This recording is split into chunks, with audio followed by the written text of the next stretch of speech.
సిద్ధేశ్వర సంత్ శ్రీ గులాబ్ బాబా లీలా తరంగిణి. ఓం సమర్థ సద్గురు గులాబ్ బాబాయ నమః. అధ్యాయము 22 భక్త సులభుడు.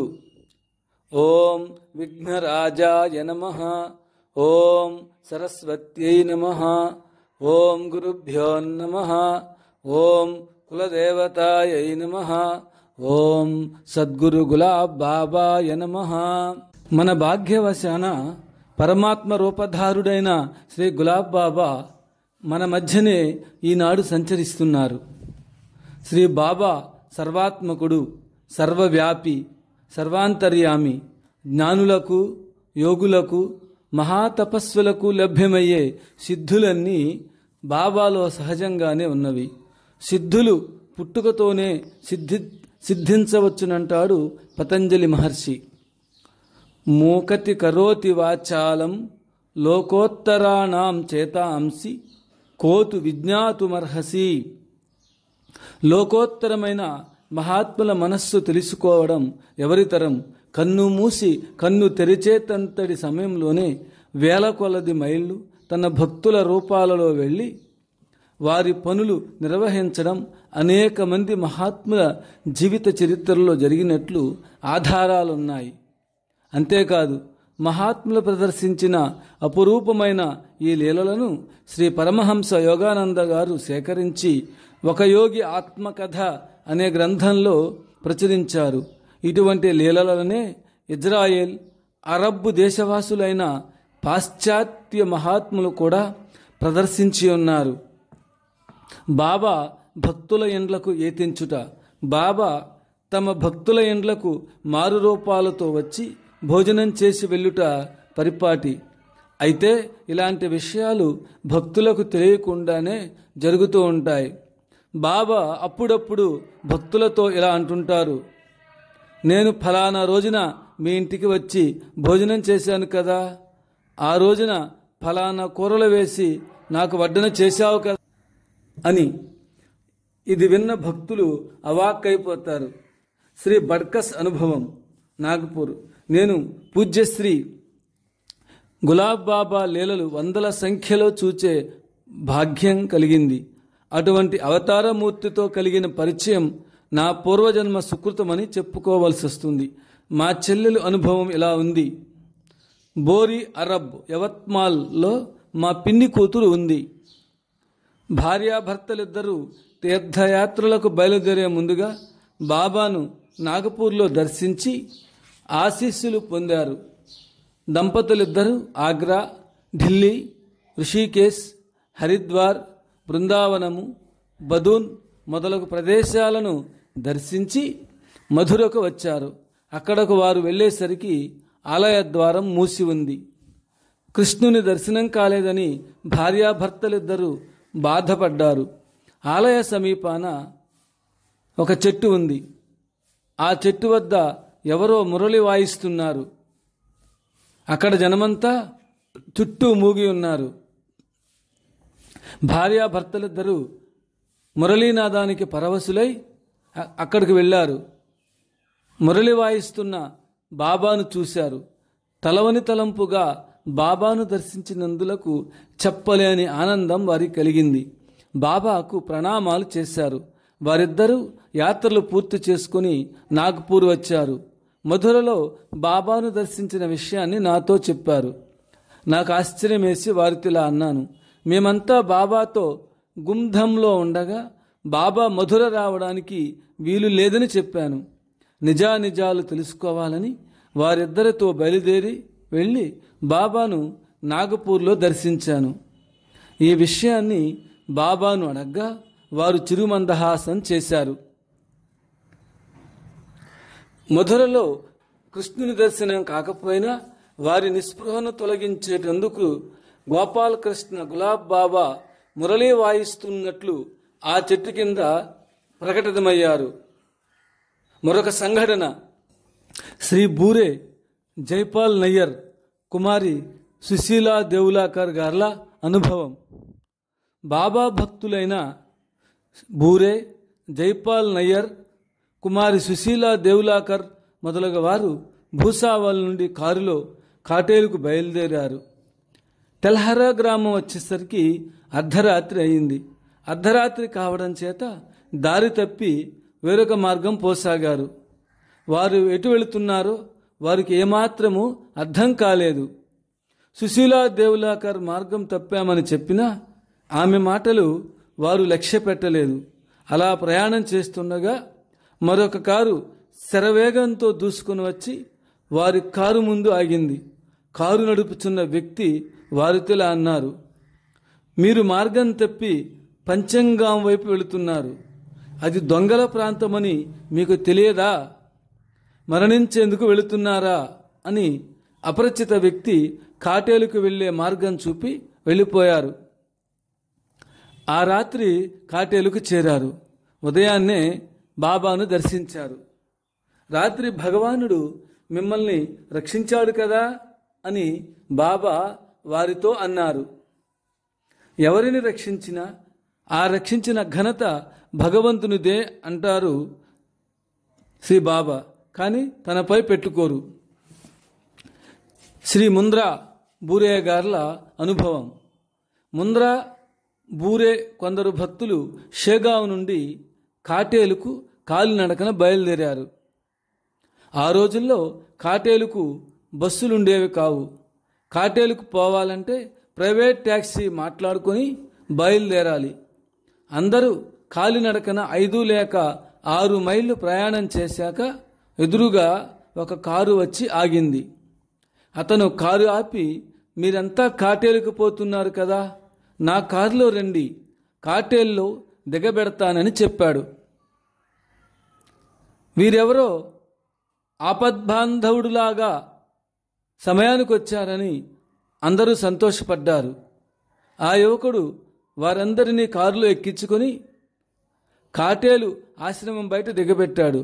శ్రీ ముంద్రా అతనికి డబ్బులు ఇవ్వబోగా, నేను బాబా పంపితే వచ్చానే కానీ మీ డబ్బు కొరకు రాలేదని చెప్పారు.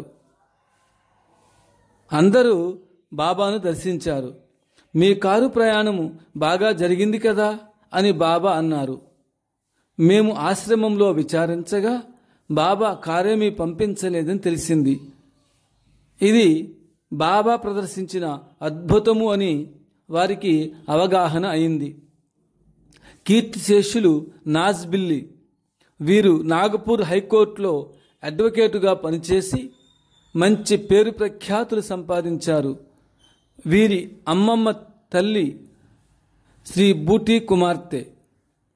బూటీ షిరిడీలో సాయిబాబా మందిరాన్ని నిర్మించారు.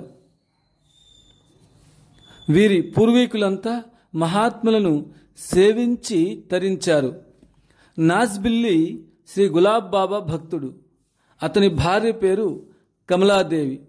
ఆమె అనారోగ్యం వలన ప్రముఖ వైద్యుల చేత వైద్యం చేయించారు.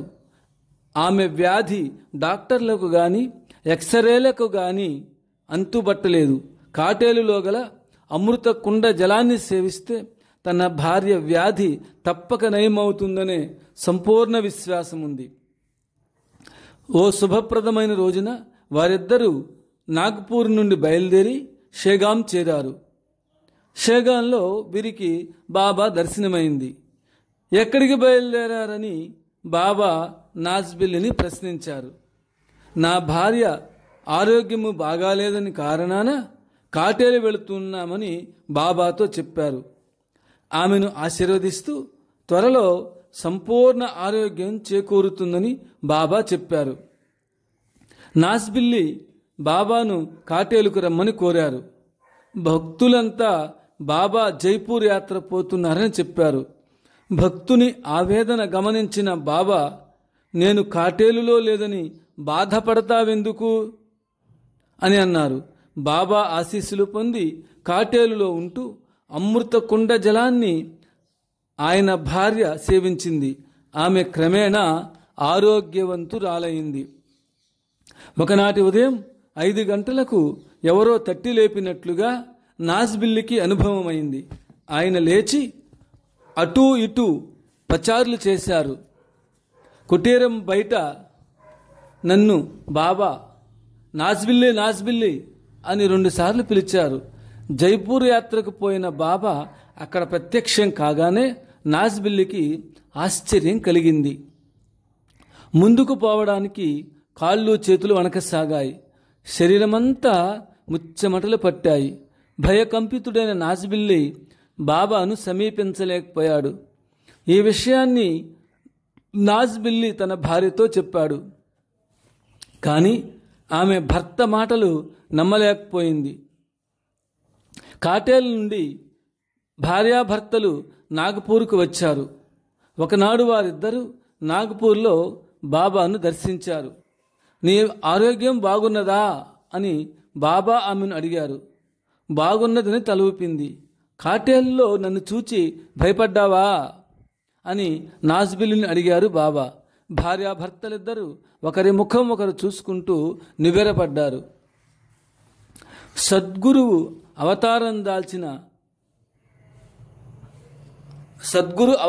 దాల్చిన బాబా దేహబద్ధుడైన మానవుడు కాదని, విశ్వవ్యాపక చైతన్య స్వరూపుడని నాజ్బిల్లి తన అనుభవం ద్వారా గ్రహించాడు. గుహనే గారి అనుభవం. Security guard, reserve bank of India, Nagpur. Jaiswal గారికి పెద్ద సోడా ఫ్యాక్టరీ నాగపూర్లో ఉంది. అక్కడ ఒకనాడు సంత్ గులాబ్ బాబా కార్యక్రమం ఏర్పాటు చేశారు. గుహనే గారు చక్కగా పాడుతాడు. బాబా అతన్ని రాత్రి 10 గంటల వరకు ఉండమన్నారు. గుహనే తనకు కలిగిన అనుభవాన్ని ఇలా చెప్తున్నారు. నేను ఆ రోజు రాత్రి బ్యాంకు డ్యూటీకి 10 గంటలకల్లా వెళ్ళాలి. భజనల కార్యక్రమంలో నిమగ్నుడనై డ్యూటీ విషయం మరిచాను. రాత్రి దాదాపు 3 గంటలైంది. బాబా జైస్వాల్తో ఇలా అన్నారు, గుహనే గారిని ఆటో రిక్షాలో ఎక్కించి డ్యూటీకి పంపండి. అప్పటికి గాని డ్యూటీ విషయము స్మరణకు రాలేదు. సోడా ఫ్యాక్టరీ వారు నాకు 2 లెమన్ బాటిల్స్ ఇచ్చారు. ఒకటి నేను తాగి, రెండవది నా స్నేహితుడైన పాండురంగనికి ఇవ్వాలని తలచాను. నేను రిజర్వ్ బ్యాంక్ చేరి నా స్నేహితునికి లెమన్ బాటిల్ ఇస్తూ క్షమించమని ప్రాధేయపడ్డాను. నీవెందుకు క్షమించమని అడుగుతున్నావో అర్థం కావడం లేదని అతను బదులు పలికాడు. డ్యూటీకి ఆలస్యంగా వచ్చానని చెప్పాను. నా మాటలు అతనికి ఆశ్చర్యం కలిగించాయి. నీవు నాతో పాటు వచ్చి రిజిస్టర్లో సంతకం చేశావు కదా అని అంటూనే, నీకేమైనా మతి చెలించిందా, లేక తమాషాగా నాతో మాట్లాడుతున్నావా అని నిలదీసి అడిగారు. నన్ను తీసుకువెళ్ళి రిజిస్టర్లో నా సంతకం చూపాడు. వెంటనే నా డ్యూటీ బాబా చేశారని నాకు స్ఫురించింది. జరిగిందంతా వివరంగా చెప్పినా నా స్నేహితుడు నమ్మలేదు. నిజం నిలకడ మీద తెలుస్తుందని అతనితో చెప్పాను.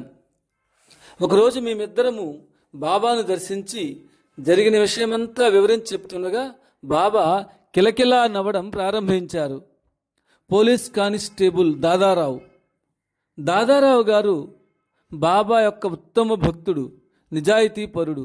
వీరు నాగపూర్ భజన మండలి వారితో కలిసి చక్కగా పాడుతుంటారు. ఈయన లేని భజన సంకీర్తన కార్యక్రమాలు రక్తి కట్టవనే చెప్పాలి. ఒక అద్భుత సంఘటన 1971 సంవత్సరంలో జరిగింది. ఒకనాడు బాబా వీరిని తన ఉద్యోగానికి సెలవు పెట్టేందుకు వీలు లేకపోయినా అతను బాబా ఆజ్ఞను శిరసావహించి బాబాతో బయలుదేరాడు. ఆ రోజుల్లో వీరు సకర్దరా అనే పోలీస్ స్టేషన్లో పనిచేస్తుండేవారు. ఒక రోజున ఠాణా పోలీస్ ఆఫీసరు హాజరు వేస్తున్న సమయంలో దాదారావు డ్యూటీలో లేడని అర్థం చేసుకున్నాడు. అదే స్టేషన్లో పనిచేస్తున్న అన్నాజీ మాహురే అనే హెడ్ కానిస్టేబుల్ పోలీస్ ఆఫీసర్తో ఇలా చెప్పాడు, ఇప్పుడే దాదాజీ యూనిఫామ్లో బయటకు వెళ్ళాడని. తన భక్తుడు డ్యూటీలో లేడనే నెపం లేకుండా చేయడానికి బాబా స్వయంగా తన భక్తుని రూపంలో డ్యూటీ చేసినట్లుగా ఈ లీల మనకు తెలియజేస్తుంది. ఒక భక్తుని కుమార్తె వివాహ సంఘటన.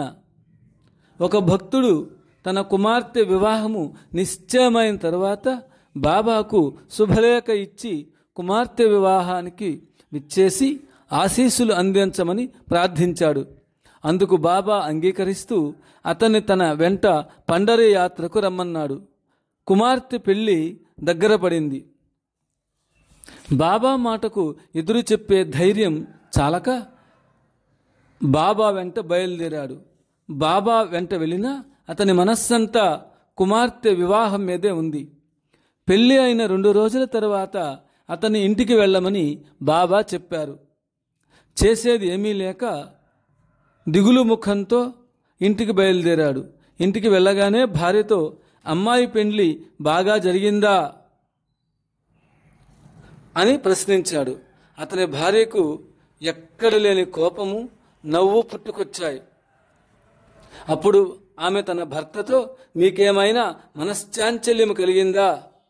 అల్లునికి 50,000 రూపాయలు కట్నమిచ్చి కాళ్ళు కడిగి కన్యాదానం చేసి అందరికీ భోజనాలు వడ్డించాము కదా, ఇప్పుడే బయటికి వెళ్ళి వస్తానని చెప్పి ఈ విధంగా మాట్లాడడంలో అర్థం ఏమిటని భార్య బంధువులు నిలదీసి అడిగారు.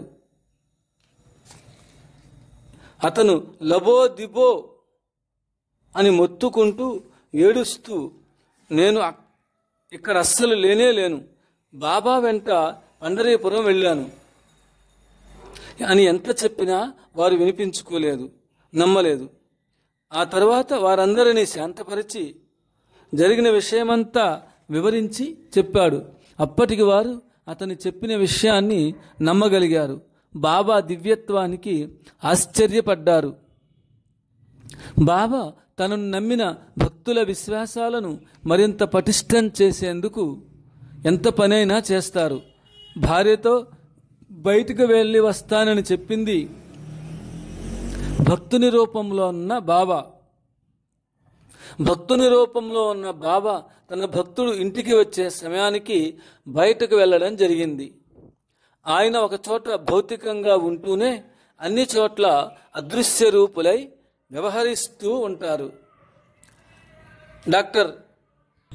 Doctor MG Rathod, professor, head of the department surgery, JJ hospital, Bombay. ఈ సంఘటన 1989 ఫిబ్రవరిలో జరిగింది. డాక్టర్ రాథోడ్ గారింట్లో శంకర్ అనే 12 ఏండ్ల కుర్రవాడు పనిచేస్తుండేవాడు. ఆ పిల్లవాడు బొంబాయికి కొత్త. బొంబాయిలో ఉన్న రమణీయ ప్రదేశాలను చూడాలని ఆసక్తి కలిగి ఒక రోజున ఎవరికీ చెప్పకుండా ఒంటరిగా బయలుదేరాడు. కానీ ఎంతసేపటికి రాని కారణాన డాక్టర్ గారింట్లో వారందరూ గాబరా చెందారు. పిల్లవాని తల్లిదండ్రులకు ఏమి సమాధానం చెప్పాలా అని డాక్టర్ గారి భార్య ఏడుస్తూ ఉండిపోయింది. డాక్టర్ రాథోడ్ గోకులాష్టమికి కాటేలు వెళ్ళాలని బొంబాయి నుండి షేగావ్కు రైలు టిక్కెట్టు రిజర్వ్ చేసుకున్నారు. పిల్లవాడు తిరిగి రాకపోతే కాటేలు పోలేను కదా అని బాబా ఫోటో ముందు కూర్చొని ప్రార్థన చేశాడు. ఆ పిల్లవాడు దారి తెలియక రోడ్డున ఏడుస్తూ వస్తుండగా ఒక సాధువు చూచాడు. ఎక్కడికి పోవాలి అని పిల్లవాడిని అడిగాడు. డాక్టర్ రాథోడ్ గారింటికి వెళ్ళాలని పిల్లవాడు చెప్పాడు. డాక్టర్ గారిల్లు చూపించి ఆ సాధువు వెళ్ళిపోయాడు. పిల్లవాడిని చూడగానే అందరికీ ప్రాణం లేచి వచ్చినట్లయింది. నీకు ఇల్లు ఎవరు చూపించారు అని డాక్టర్ అడగ్గా ఒక సాధువు చూపించి వెళ్ళారని సాధువు రూపురేఖలు వివరించి చెప్పాడు. ఆ పిల్లవాని వర్ణన బట్టి ఆ సాధువు బాబా అయి ఉండవచ్చని డాక్టర్ గారు తన పర్సులోని బాబా ఫోటోను చూపించాడు. ఫోటోను పరిశీలనగా చూచి, వీరే నన్ను ఇక్కడ దిగబెట్టి వెళ్ళారని పిల్లవాడు చెప్పాడు. ఈ మాటలు విన్న డాక్టర్ గారు రోమాంచితులైరి కాటేలునకు వెళ్ళి ఈ విషయాన్ని డాక్టర్ బాబాకు చెప్పగా భగవంతుడే నా రూపాన వచ్చి కాపాడారు. ఆ ఘనత భగవంతునిదే కానీ నాది కాదని బాబా స్పష్టం చేశారు. జాదవ్ మాలేగావ్ అనుభవం. శ్రీ షితౌలి బాబా 31/3/1993 బాబాను బొంబాయికి ఆహ్వానించారు. బొంబాయి వెళ్ళడానికి ఇష్టం లేకపోయినా భక్తుల బలవంతంపై బాబా బొంబాయి బయలుదేరారు. దారిలో మాలేగావ్లో ఆగి జాదవ్ అనే భక్తుని ఇంటికి వెళ్ళారు. జాదవ్కు మాలేగావ్లో ఒక హోటలు, ఫర్నిచర్ షాపు ఉన్నాయి. జాదవ్ బాబాను భక్తుల్ని భోజనం చేయమని కోరాడు. బొంబాయికి త్వరగా చేరాలనే ఉద్దేశంతో భక్తులు భోజనం చేసేందుకు టైం చాలదన్నారు. భోజనం చేయకుండా బయలుదేరితే మీ పొట్టలు మాడుతాయని బాబా అన్నారు. భోజనాలైన తరువాత బాబా భక్తులతో జాదవ్ ఫర్నిచర్ షాపుకు వెళ్ళారు. ఆ షాపులో ఇనుప మంచాలున్నాయి. మొదట జాదవ్ని అడిగి 2 మంచాలు బాబా తీసుకున్నారు. మరలా 2 మంచాలు తీసుకున్నారు. ఈ విధంగా 14 మంచాలు తీసుకుని వ్యానుపై పెట్టించారు. 14 మంచాలు ఉచితంగా తీసుకువెళ్లారనే అక్కసుతో జాదవ్ అన్నయ్య బాబాను విమర్శించాడు. అన్నయ్య మాటకు ఎదురు చెప్పలేక జాదవ్ బాధపడ్డాడు. నాసిక్ వెళ్లే దారిలో ఉన్న ఇరుకైన ఘాట్ రోడ్డుపై 2 వాహనాలు ఢీకొని రాకపోకలు ఆగిపోయాయి. అది అరణ్య ప్రాంతమైనందువల్ల దగ్గరలో హోటళ్లు లేవు. ఆ రోడ్డు మీదే బాబా భక్తులతో 8 గంటలు జాగరణ చేయవలసి వచ్చింది. అందువల్ల బొంబాయి ప్రయాణం మానుకున్నారు. బాబా మాటలు వినకుండా బొంబాయి భక్తులు దారిలో జరిగిన ఇబ్బందులకు బాధపడ్డారు. ఆషాఢ ఏకాదశి రోజున జాదవ్ పండరీపురంలో ఉన్న బాబాను దర్శించి తన షాపు వద్ద జరిగిన సంఘటన గూర్చి ఇలా చెప్పారు. బాబా, మీరు వెళ్ళిన తరువాత మా షాపుకు ఒక వృద్ధుడు వచ్చాడు. ఆయన మంచం ఖరీదెంతని అడిగాడు. మంచం ఖరీదు 120 రూపాయలని చెప్పాను. మంచానికి 180 రూపాయలు ఇస్తానని 14 మంచాల మొత్తం డబ్బును చెల్లించి 2 రోజుల్లో వచ్చి తీసుకెళ్తానన్నాడు. ఇంతవరకు ఆ వృద్ధుడు మరలా రానేలేదు. అందువల్ల ఆ మంచాల డబ్బు మీకిద్దామని ప్రేరణ కలిగింది అన్నాడు. ఇదంతా పాండురంగని మహిమ. విఠలుడే తన హుండీ డబ్బును నీ బాకీతో పాటు మంచానికి 60 రూపాయలు అదనంగా చెల్లించాడని చెబుతూ బాబా నవ్వారు. జాదవ్ డబ్బు తీసుకోమని ప్రార్థించగా బాబా అతన్నే ఉంచుకోమన్నారు. ఇదంతా బాబా యొక్క లీలని జాదవ్ గుర్తించాడు, అర్థం చేసుకున్నాడు. ఈ విషయం తెలిసిన జాదవ్ అన్నయ్య బాబాను నిందించినందుకు చాలా బాధపడ్డాడు. గోపాల గోపాల దేవకి నందన గోపాల గులాబు బాబా గోపాల. అధ్యాయము 23. బాబా దేశ రక్షకుడు. శ్రీ గులాబ్ బాబా మన దేశాన్ని అనేక సంకట పరిస్థితుల నుండి ఎలా రక్షించింది ఈ అధ్యాయంలో పాఠకులు గ్రహించగలరు. భగవంతుని ప్రతిరూపాలైన మహాత్ములు తమ ఆధ్యాత్మిక శక్తిని దేశ రక్షణకు ధారపోయకపోతే మన శక్తి, యుక్తి, బలము నిష్ప్రయోజనాలై ఉండేవి. యుగ యుగాల నుండి జరిగిన విషయాలను గూర్చి మనం ఒకసారి పునరావలోకనం చేసుకున్నప్పుడు భగవంతుడు అనేక అవతారాలను దాల్చి ధర్మ సంరక్షణ, లోక సంరక్షణ కావించాడని తెలుస్తుంది. శ్రీకృష్ణుడు భగవద్గీతలో ఇలా ప్రవచించారు. పరిత్రాణాయ సాధూనాం వినాశాయ చ దుష్కృతాం ధర్మ సంస్థాపనార్థాయ సంభవామి యుగే యుగే. సాధువులను రక్షించడానికి, దుర్జనులను శిక్షించడానికి, తద్వారా ధర్మ సంస్థాపన చేసేటందుకు నేను ప్రతి యుగంలోనూ అవతరిస్తుంటాను. ధర్మ సంరక్షణార్థమై దానవ వీరులను సంహరించిన శ్రీరాముడు, శ్రీకృష్ణుడు భారత జాతికి ఆదర్శమూర్తులు మరియు మన సంస్కృతికి ప్రతిబింబాలు. భారతదేశము వందలాది సంవత్సరాలు విదేశీయులచే పరిపాలింపబడింది. 350 సంవత్సరాలకు పూర్వము ఛత్రపతి శివాజీ హిందూ సామ్రాజ్యాన్ని పునరుద్ధరించాడు. ఈ మహాకార్యంలో శివాజీ యుక్తి శక్తులే కాక ఒక మహనీయుని ఆధ్యాత్మిక శక్తి కూడా అండగా నిలిచింది. ఆధ్యాత్మిక శక్తిగా నిలిచిన సిద్ధపురుషుడే శ్రీ సమర్థ రామదాస స్వామి. శ్రీ స్వామివారి ఆశీస్సుల ప్రభావంతో శ్రీ శివాజీ మొఘల్ సామ్రాజ్యపు పునాదులు కదిపివేసి హిందూ సామ్రాజ్యాన్ని పునరుద్ధరించాడు.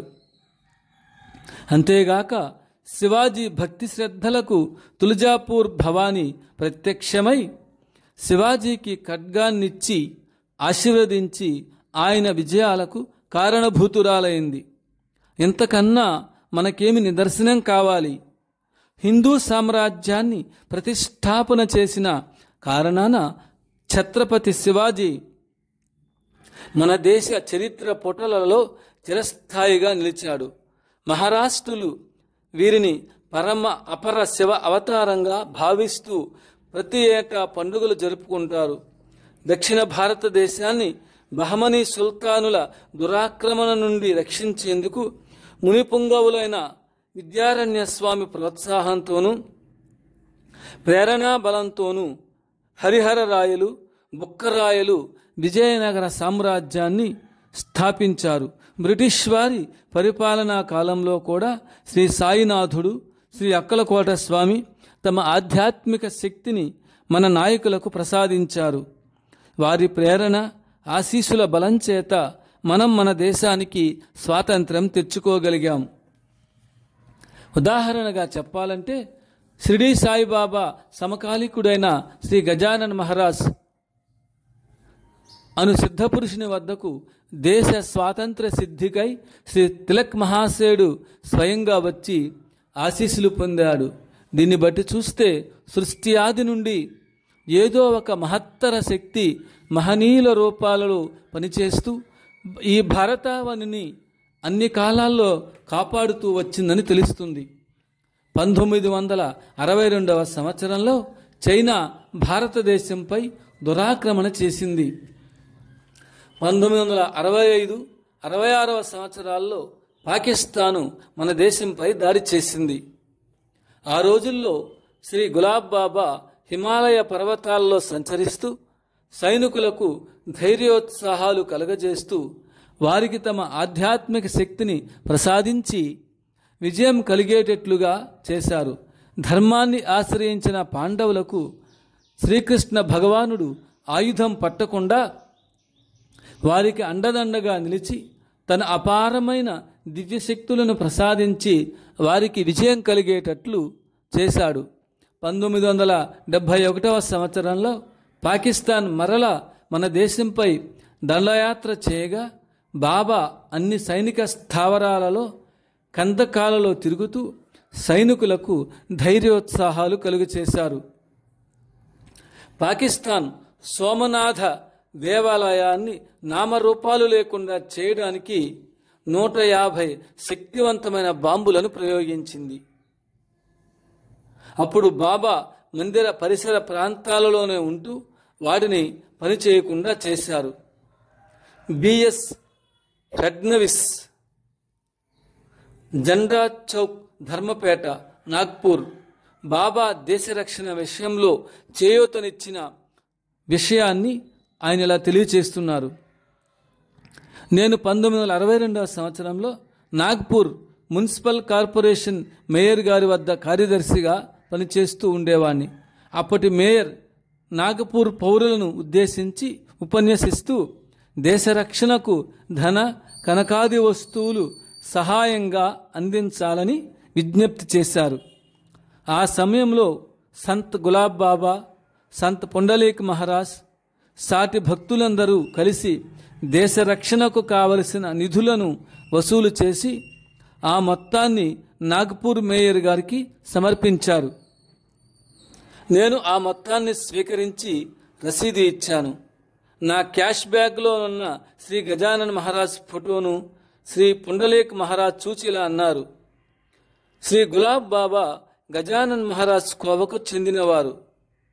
శ్రీ గులాబ్ బాబా ఎప్పుడు మాట్లాడినా శ్రీ సాయిబాబా, శ్రీ తాజుద్దీన్ బాబా, శ్రీ గజానన్ బాబా అన్న మాటలే వారి నోటి నుండి వెలువడుతుంటాయి. నేను శ్రీ గజానన్ మహారాజ్ భక్తుడనని వారికి తెలియగానే బాబా చాలా ఆనందపడ్డారు. బాబా తన ఫోటోను నాకిచ్చి నా సంకల్పాన్ని నెరవేర్చారు. చూశారా మహాత్ములు కూడా దేశ రక్షణ కార్యానికి ఎంత ప్రాముఖ్యత ఇచ్చారో. కళ్ళు ముక్కు మూసుకుని తపస్సు చేసే మహాత్ములు కూడా ఈ దేశ రక్షణ కార్యక్రమంలో పాల్గొన్నారంటే వారిని స్తుతించవలసిన బాధ్యత మనందరిపై ఎంతైనా ఉంది. గోపాల గోపాల దేవకీ నందన గోపాల, గులాబు బాబా గోపాల.